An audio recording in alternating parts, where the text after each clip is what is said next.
Hi hello అందరికీ. అందరు ఎలా ఉన్నారు? అందరు బాగున్నారా? నేను కూడా చాలా చాలా బాగున్నాను. మీరు కూడా బాగుండాలి అని మనస్ఫూర్తిగా కోరుకుంటున్నాను. ఇవాళ నేను వచ్చేసి పోచమ్మ గుడికి పోయి వచ్చిన. ఇక్కడ చాలా అంటే చాలా ఫేమస్. పోచమ్మ తల్లి అంటే చాలా మహిమ గల దేవత. అక్కడికి పోయి వచ్చిన. ఎందుకక్క అక్కడికి పోయి వచ్చిండు అని అనుకోకండి. నా చిన్న కొడుకుది మొక్కుండే, నా పెద్ద కొడుకుది మొక్కుండే, అందుకోసమని పోయి వచ్చినాం.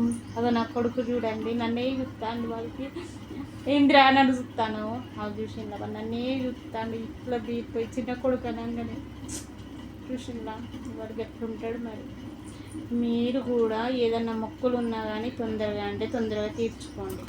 ఎందుకు అంటే అది పిల్లగాళ్ళకి మంచిది కాదు, మనకు కూడా ఇంట్లో మంచిగా ఉండదు, చికాకు అయ్యిద్ది. కాబట్టి ఏ మొక్కులు ఉన్నా కానీ తొందరగా తీర్చుకోండి. అది చాలా అంటే చాలా మంచిది. నేను ఎప్పుడో దండం పెట్టిన నా కొడుకు కోసం ఇద్దరు కొడుకుల కోసం అని. ఇప్పుడు ఓడైంది, ఇవాళ ఓడైంది. పొద్దున్న 4ంటికి లేచిన మనిషిని ఇల్లు ఊడ్చి, బోళ్ళు తోమి, బట్టలు పిండి, ఇల్లు గడిగి, బయట గడిగి, వెనకాల గడిగి, ఇవన్నీ పనులు చేసుకొని పోయి వచ్చే వరకు ఈ టైం అయింది. ఇంకా వంట చేయలేదు, వంట చేయాలి. టిఫిన్ అయితే తిన్నారు కానీ వాళ్ళు ఇంకా వంట చేయాలి. ఓకేనా? మీకు గనక మరి నచ్చేది ఉంటే లైక్, షేర్ అండ్ సబ్స్క్రైబ్. మొక్కులు ఉన్నోళ్ళు మాత్రం వెంటనే మొక్కులు తీర్చుకోండి. అది మనకు చాలా అంటే చాలా మంచిది.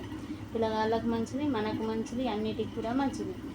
నేను చెప్తున్నా అని మీరు ఏమనుకోకండి. ఓకేనా? నచ్చేదండి లైక్, షేర్ అండ్ ఎందుకు మరి ఆలస్యం, సబ్స్క్రైబ్ మళ్ళీ.